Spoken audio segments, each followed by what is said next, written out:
Bienvenue, merci de rester fidèle à Gabon 24. Aujourd'hui, on parle de l'endométriose, cette maladie gynécologique qui, selon les spécialistes, touche 5 à 20% des femmes en âge de procréer et atteint également 40% de femmes victimes de douleurs au bas-ventre.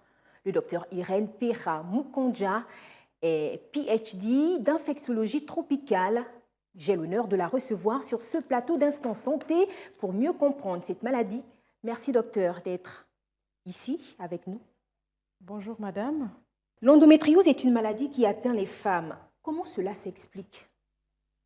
Cela s'explique par le fait que ce soit une maladie gynécologique, donc une maladie qui touche l'appareil reproducteur.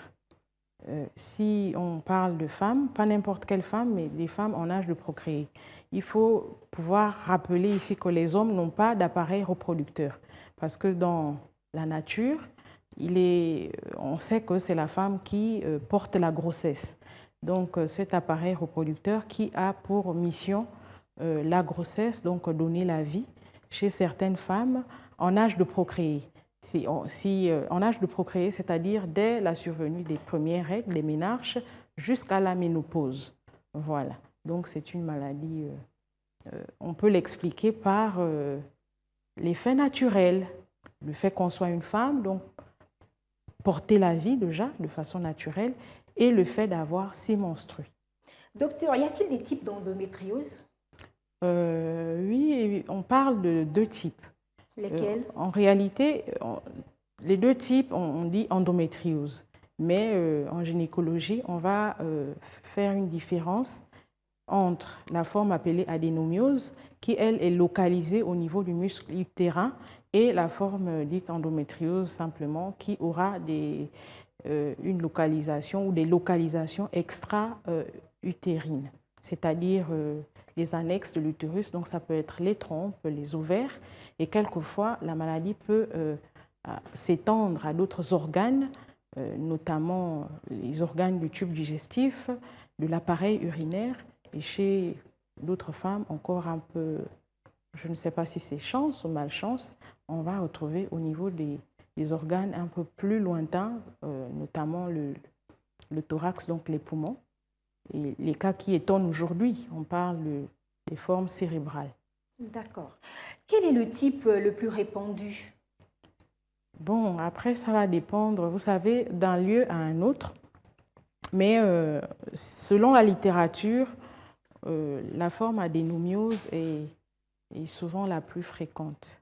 Voilà, donc d'abord, on va revenir.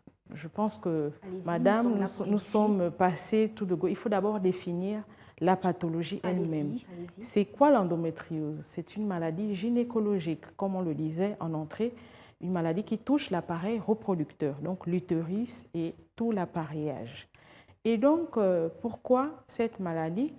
Donc, elle s'explique scientifiquement par des cellules qui ressemblent à l'endomètre. L'endomètre qui n'est tout autre qu'une paroi qui tapisse la cavité utérine.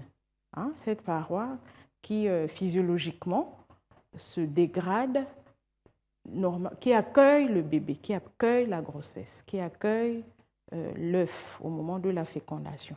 Et s'il n'y a pas fécondation lors d'un cycle, maintenant, ce tissu va se désagréger et se régénérer, se désagréger, sortir sous forme d'écoulement sanguin, donc les menstrues. Et chez certaines femmes, des cellules, aujourd'hui on comprend un peu plus, des cellules ressemblant aux cellules de cette, on va dire, couche de l'utérus, se retrouvent ou sont retrouvées à l'extérieur de l'utérus. Et ces femmes-là, au moment des menstrues, au lieu de saigner seulement au niveau de l'utérus et faire ressortir par la cavité naturelle, donc par le vagin, vont se retrouver en train de saigner à ces endroits. Donc la forme adénomiose, au lieu d'être, vous voyez, en surface pour ressortir, on parle d'invagination. Donc le sang va s'infiltrer, ces cellules vont s'infiltrer au sein du muscle même. Donc la femme se retrouve en train de saigner au sein du muscle. Maintenant, chez d'autres, les formes endométrieuses, comme on appelle externes, la femme va se retrouver en train de saigner au niveau de l'ovaire, au niveau de la trompe et quelquefois au niveau du côlon. Et vous voyez un peu le désordre que ça crée.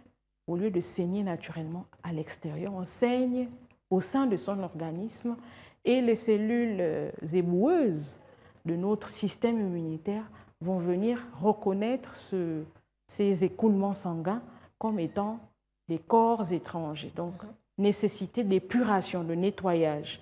Et donc, on rentre là dans ce qu'on appelle l'inflammation, qui n'est tout autre que notre organisme, système immunitaire qui veut épurer, et d'où les douleurs que ressentent ces femmes. Docteur, il existe des facteurs pouvant expliquer la survenue de cette maladie. Dites-nous-en un peu plus là-dessus. Les facteurs, aujourd'hui, en termes d'endométriose, les scientifiques, la communauté scientifique essaie seulement de comprendre. Donc, on parle aujourd'hui, il y a des hypothèses qui essaient de l'expliquer par la génétique, qui se disent que les femmes atteintes d'endométriose ont une histoire dans leur famille. Il y a peut-être une grand-mère, une tante, donc peut-être des gènes qu'on n'a pas encore découverts ou des marqueurs génétiques que porteraient ces femmes pour effectivement ensuite souffrir d'endométriose. Et il y en a, on parle de l'immunité aujourd'hui, que peut-être chez ces femmes, peut-être le système immunitaire n'est pas assez robuste, assez fort pour jouer faire le rétablissement comme chez d'autres. Après, il y a des facteurs environnementaux, ça va dépendre de comment la femme vit. Est-ce qu'elle fume? Est-ce qu'elle est en surpoids? Dans la littérature, il est dit que les femmes un peu plus fines ont tendance à souffrir plus d'endométriose que les femmes un peu plus fortes. Et ensuite, on parle de stress, de stress et l'âge de la survenue des premières règles, que celles qui ont leurs premières règles un peu plus tôt ont tendance. Mais tout ça, c'est des facteurs qu'on évoque.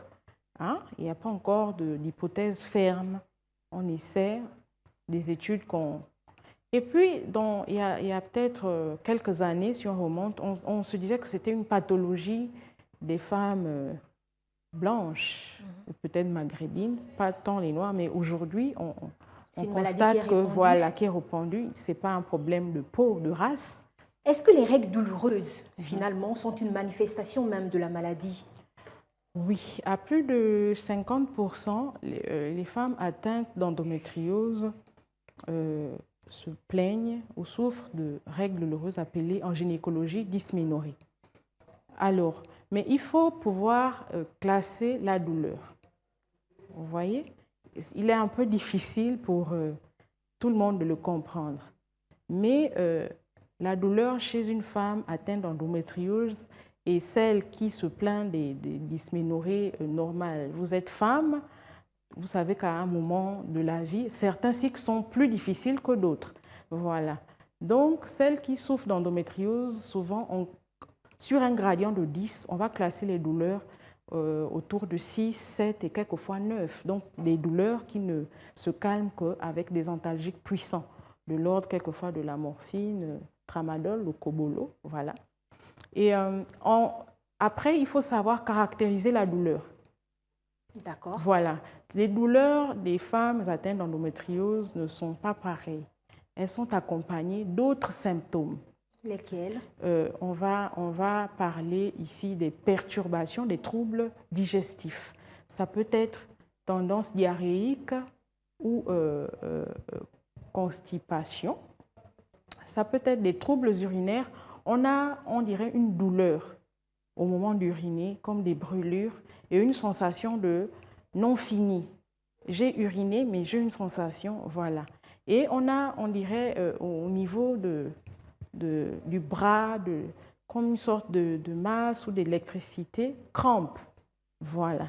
Des signes qui doivent tout de suite alerter? Qui doivent alerter, et quelquefois une incapacité à se mouvoir, donc se lever. Ces femmes, souvent au moment de leur période, restent couchées au sol. Elles restent couchées. Pourquoi? Il est difficile de se mouvoir, donc de vaquer à ses occupations. Et là, si on va plus loin, vous comprendrez qu'il y a forcément un impact négatif sur les autres aspects de la vie. Donc, si c'est une jeune fille, une adolescente, elle aura tendance à s'absenter. Hein, au moment et pour les femmes un peu plus avancées en âge, au niveau professionnel, voilà, c'est des absences, l'incapacité à venir régulièrement au moment de... Voilà. Docteur, en dehors de cette conséquence que vous venez de citer, y en a-t-il d'autres? Oui, nous avons parlé des conséquences sur le plan gynécologique. Effectivement, il y a des conséquences sur le plan social, familial et professionnel. Estudiantin, s'il s'agit d'une étudiante, on va dire, voilà. Et donc, sur le plan social, on va expliquer, familial, socio-familial, on va l'expliquer, surtout, nous venons d'évoquer la difficulté à enfanter chez la femme. Elle s'est mariée, mais on sait ce que représente la maternité. Exact. Donc, voilà. Et là, la femme n'arrive pas à enfanter, 2 ans, 3 ans, l'époux à côté, est-ce qu'il est à l'aise avec cette situation? Allons-y savoir. Et à la belle famille, on reste gabonais, on reste africain. Et donc là, directement, la femme rentre dans ce qu'on appelle femme stérile. Elle n'arrive pas à enfanter. Donc, vous voyez, avec toutes les conséquences, stigmatisation, et la femme elle-même, en psychologie, non seulement les douleurs parce qu'on va dire que l'endométriose est une pathologie pour laquelle on parle d'un retard de diagnostic lié à la spécificité. Comme je vous disais, toute règle douloureuse ne veut pas dire qu'on est atteinte d'endométriose. Mais le temps d'explorer toutes les pistes, les années sont déjà passées. Et la femme se sent incomprise. Mais je souffre. Pourquoi on ne m'explique pas pourquoi je souffre?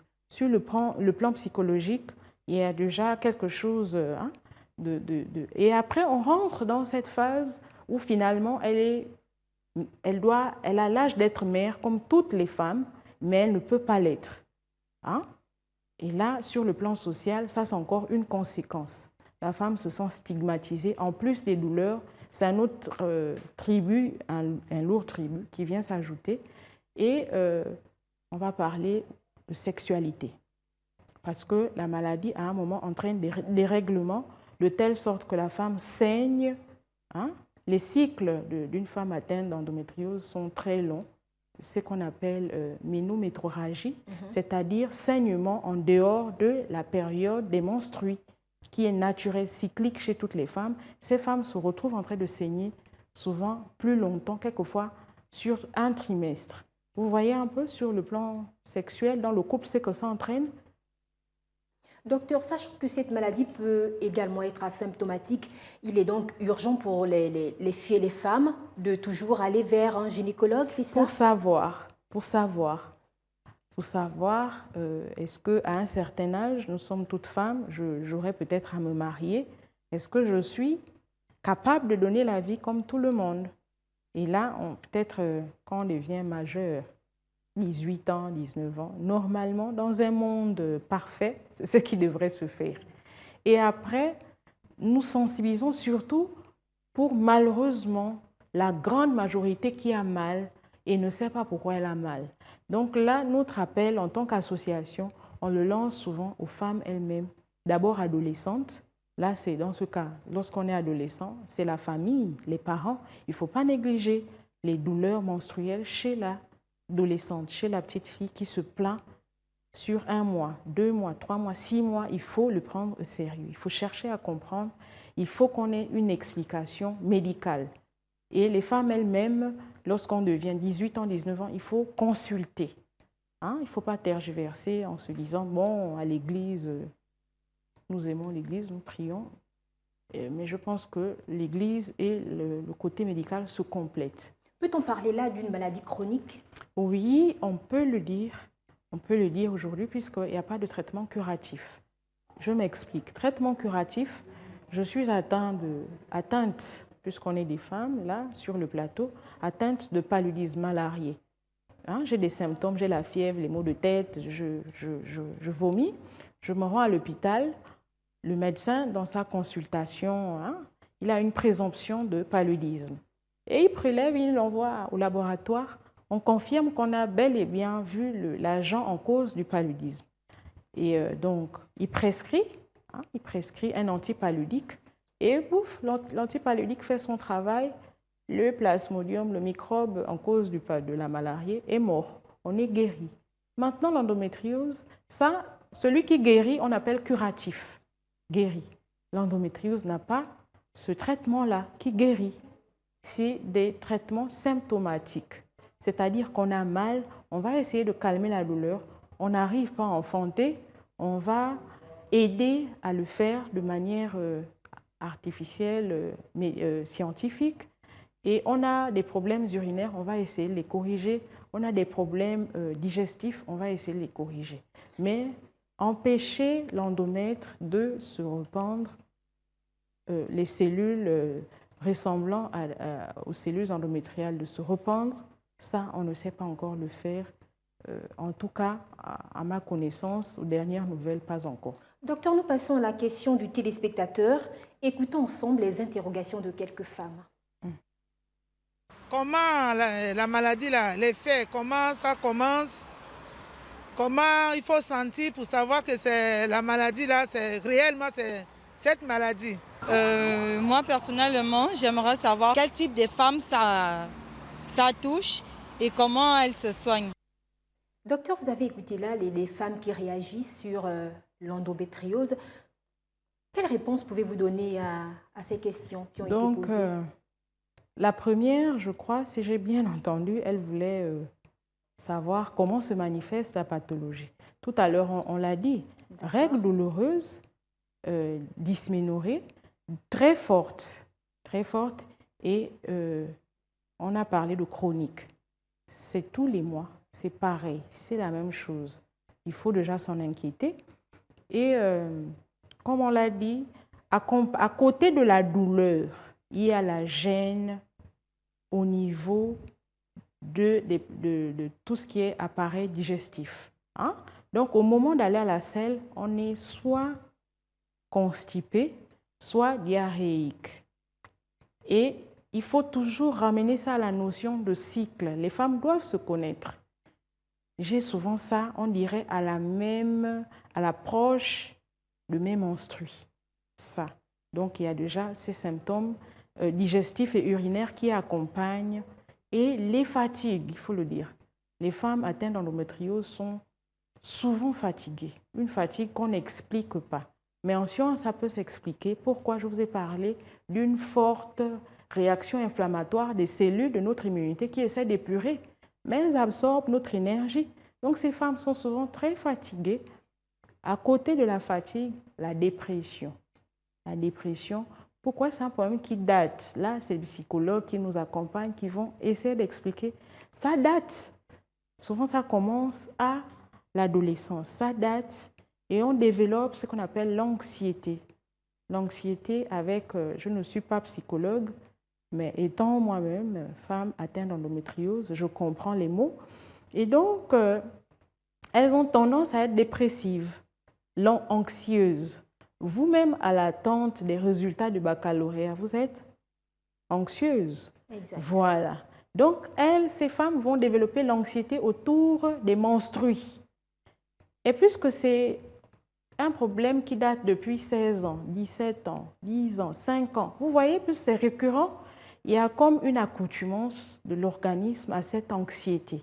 Et donc, je suppose, il faut peut-être il y ait des psychologues un jour qui viennent vous expliquer l'endométriose ou les cas de ces femmes avec leur thème de psychologie. Mais je rappelle, moi-même, je suis atteinte, c'est cela. Donc, on développe, il y a comme une accoutumance, ces femmes sont maintenant anxieuses et avec des tendances dépressives. La deuxième intervenante, docteur, parlait du type de femme. Du type de femme, je disais tout à l'heure qu'il n'y a plus de type. C'est toutes les femmes. C'est toutes les femmes. Parce qu'on ne sait pas, mais on a essayé de citer, il y a des pistes qui essaient de dire que, bon, celles qui ont des tendances un peu plus fines en taille seront peut-être plus sujettes. Il y a longtemps, on pensait que c'était un problème de blanche. Et j'entends souvent, même dans les rues, on dit « Ah, c'est les maladies des femmes qui ont longtemps appris. Hein? C'est les maladies des docteurs, juristes, les filles à papa. » Pourtant, ce n'est pas forcément le cas. Pourtant, ce n'est pas forcément le cas. Tout le monde peut être atteint de toutes les femmes, pas tout le monde, toutes les femmes dans l'âge cité, c'est-à-dire l'âge de procréation. Dès ses premières règles, c'est souvent vers 12 ans, jusqu'à la ménopause, souvent vers 55 ans, on est concerné. Si on a des symptômes liés ou se rapprochant à ce que nous citons ici, il faut consulter. Docteur, nous allons à présent écouter la présidente de l'association Endofi Gabon, une association de femmes souffrant de l'endométriose. Je vous laisse découvrir l'intervention. En tant qu'association, nous avons pensé qu'il était important, dans un pays en voie de développement, d'agir. D'où notre slogan « Osons briser le silence ». Nous avons déjà plus ou moins très bien avancé en essayant de mutualiser tous les canaux de communication possibles, en ayant des rencontres avec les femmes. Il faut dire que ça reste un sujet très tabou qui affecte tant le psychique des femmes, le moral est souvent très atteint. Les femmes sont très souvent dépressives et certaines ont même souvent des idées suicidaires. Sur le plan social et affectif, celles qui n'arrivent pas à enfanter, parce que l'une des conséquences de l'endométriose, c'est l'hypofertilité. Donc, celles qui n'arrivent pas à enfanter sont tout de suite stigmatisées et on relève aussi de nombreux cas de divorce et de séparation.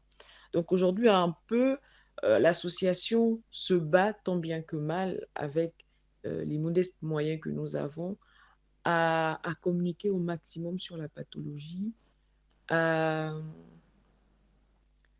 travers aussi, on va dire, la prise en charge qui se fait actuellement au sein de l'association, c'est plutôt une prise en charge psychologique, donc être en contact avec les femmes sans cesse, parce que pour beaucoup qui nous contactent au final,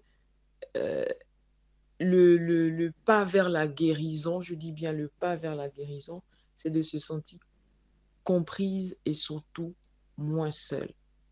Docteur, vous avez écouté avec moi l'intervention de la présidente de l'association Endofi Gabon. Elle fait état d'une maladie qui touche considérablement le moral. Comment y faire face, docteur? La présidente, je rappelle, je fais partie de la même association. Elle a effectivement cerné, en tant que présidente, les enjeux. Vous savez, d'un pays à un autre, les choses peuvent différer. Et donc, ici, c'est la stigmatisation. Est-ce que c'est forcément l'extérieur qui stigmatise ou la femme elle-même qui se sent stigmatisée? Et la présidente l'a si bien dit, il faut qu'on se sente moins seule. Je ne suis pas la seule dans ce cas. Nous sommes nombreuses.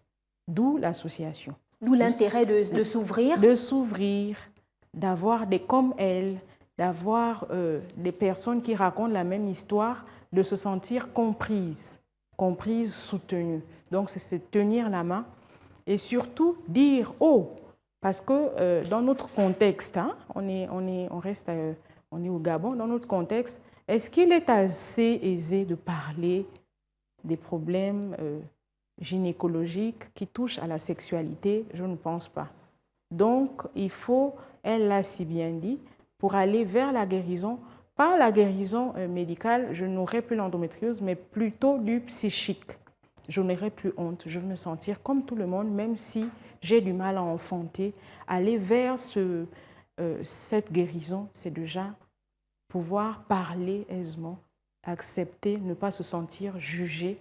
Et dans ce cas, l'association est bien, elle accompagne, les femmes se tiennent par la main et osons briser le silence. Il faut le dire. Pourquoi avoir honte? On n'a pas choisi d'être malade. On n'a pas choisi en venant sur Terre d'être malade, donc on ose briser le silence. Hein? Avant nous, il y a eu nos mères, il y a eu nos tantes, nos grands-mères qui souffraient en silence. On sait seulement qu'elle est décédée, on dit au quartier stérile. Mais en réalité, en science, aujourd'hui, on ne parle plus de stérile. La science a tellement évolué qu'on parle d'hypofertilité. Donc, une fertilité basse que la médecine peut essayer de ramener à un niveau où qu'on puisse donner la vie comme toute femme. Donc, aujourd'hui, on parle d'hypofertilité. Docteur, nous sommes arrivés au terme de cette émission. Un mot de fin à l'endroit de nos téléspectateurs? Le mot, c'est la sensibilisation. Il faut savoir pourquoi on a mal, il faut consulter les gynécologues. Après, un mot à nos dirigeants politiques. Les maladies telles que l'endométriose existent aujourd'hui. Puisque nous sommes dans un pays qui a une politique nataliste, cette maladie affecte la fertilité. Si on veut aider à la natalité, résolvons que les politiques accompagnent. Je suis certaine, il y a déjà un accompagnement, mais ciblons les nouveaux enjeux. Aujourd'hui, les femmes osent parler de ça. Ce n'est plus un problème de gynécologue, de spécialiste. Les femmes elles-mêmes en parlent. Comment peut-on s'asseoir? Comment la politique en place peut accompagner? Et il n'y a pas que l'endométriose, il y a les maladies du genre. Voilà. Merci docteur d'être passé sur le plateau de Gabon 24. C'est moi qui vous remercie, madame. Merci à vous également. C'était tout un plaisir de me donner l'opportunité de sensibiliser encore une fois. Merci à vous également de nous avoir regardés. N'oubliez pas que l'actualité se poursuit sur Gabon 24 à travers nos différentes plateformes sociales et également sur notre site internet www.gabon24.ga. Au revoir et n'oubliez surtout pas de prendre soin de vous et de vos proches.